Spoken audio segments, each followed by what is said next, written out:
Oops. A heaven-sent bride. Chapter 1: His Bride. It was autumn in the year 2015 when Xia Miqing took the train to Haiqing City from the countryside. She had been abandoned in the countryside when she was a 9-year-old. It was only on this day that she was finally being taken back to the city. There was only a single reason for this: the Xia family intended to marry her into the orchid garden in order to counteract their son's bad luck. This was a practice that was supposed to save an ailing one's life. She had heard that the groom from the orchid garden was already terminally ill. Neither of the Xia family's 2 daughters were willing to marry him. So the people of the Xia family took her back from the countryside where she had lived all this while so that she could take their place instead. Xia Miqing sat on her bunk with a book in her hand. Just then, the door suddenly opened. The bitingly frigid wind invaded the space along with a sickening, sweet metallic scent of blood. Xia Miqing looked up, only to see a tall and handsome man suddenly topple over into the room. He was unconscious. A few people dressed in black swiftly charged in.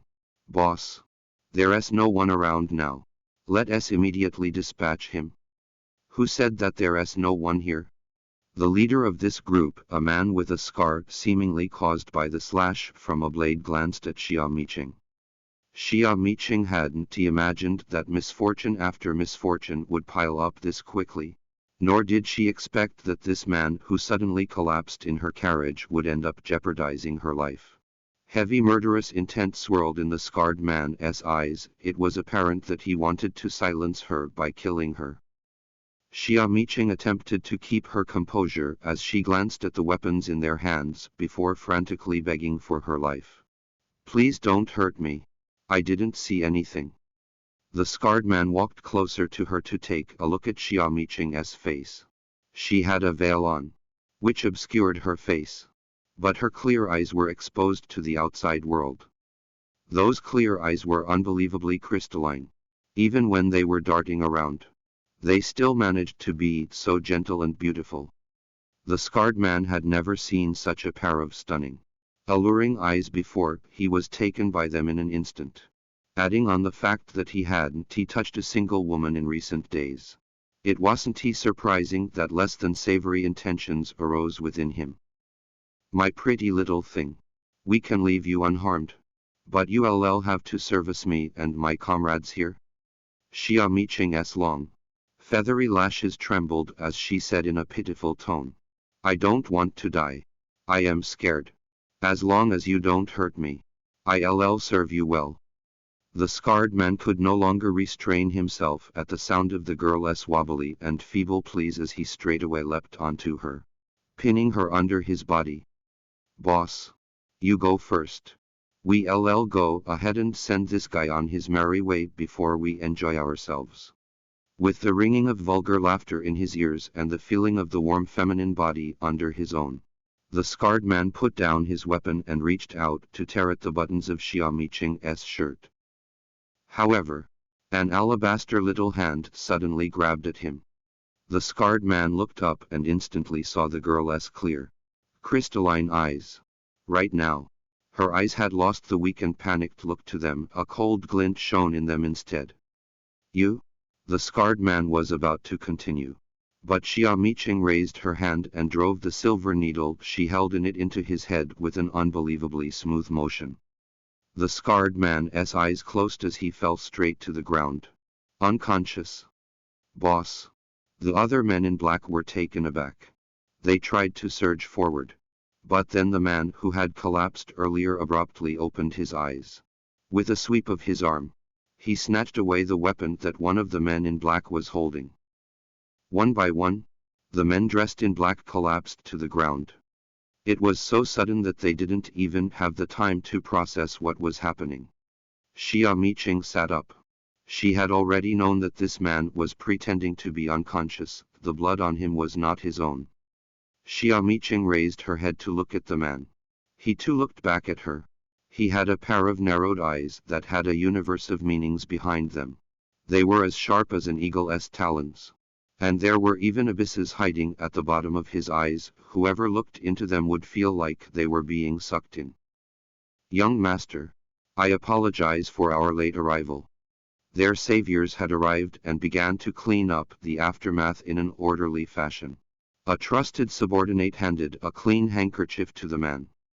The man wiped his hands in a most graceful way, before striding over to Xia Miqing with steady and composed steps.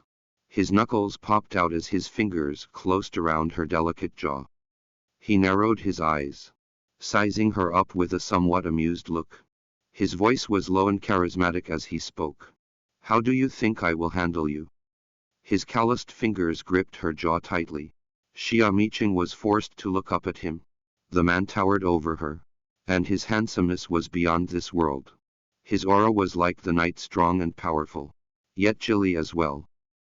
He had already cleaned his hands earlier, but she could still smell that sickly sweet and metallic tang of blood on him. She had seen something she wasn't supposed to. But it wasn't easy for her to just turn around and run. This man was rather dangerous. Smack. Xia Miqing straightaway slapped the man's hand away. Let go of me. I am the one who will be marrying into the orchid garden, she said with a stern face. The one who will be marrying into the orchid garden. The man raised an eyebrow. How interesting. His bride. Yurei from Haicheng City. Then you should know that one of the Xia family's daughters is going to marry into the orchid garden. This wedding is going to rock the entire city. And I am that bride that they speak of. Do you think that you wouldn't run into even bigger problems if anything were to happen to me? Release me, and it will be as if I haven't seen anything. I will not speak about this as well. Xia Miqing really had to thank her stepmother Li Qianhui now. Li Qianhui had only given her an economy-class train ticket for her trip back to Haicheng City. However, she was the one who organized the wedding, a grandiose, extravagant affair that was supposed to boost her reputation. The Xia family's daughter's marriage into the orchid garden was the biggest scoop in Haicheng City. So Xia Miqing was gambling on the chance that the man didn't want any extra trouble. The man looked at her with interest.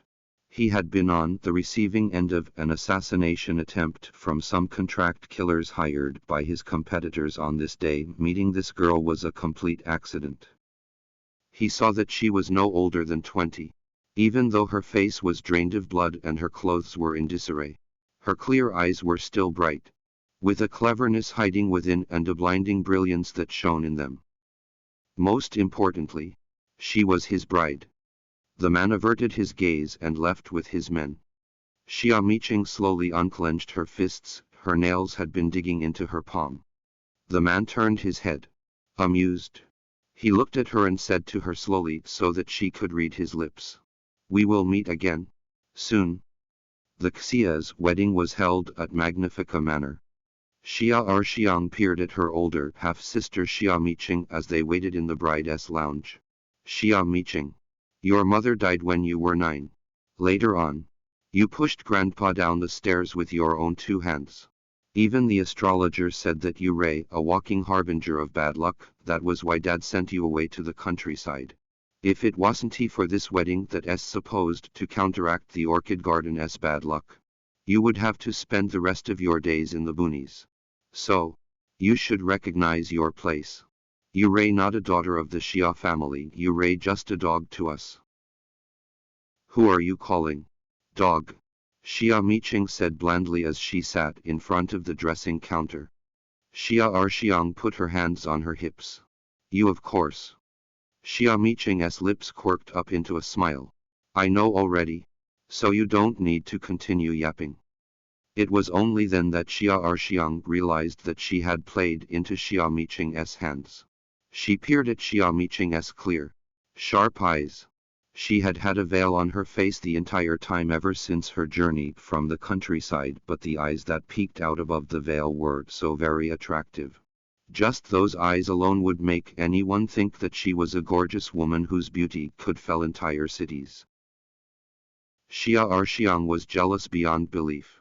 How she wished she could scoop out Xia Miqing's eyes. How could this country bumpkin be beautiful? She was just hoodwinking everyone.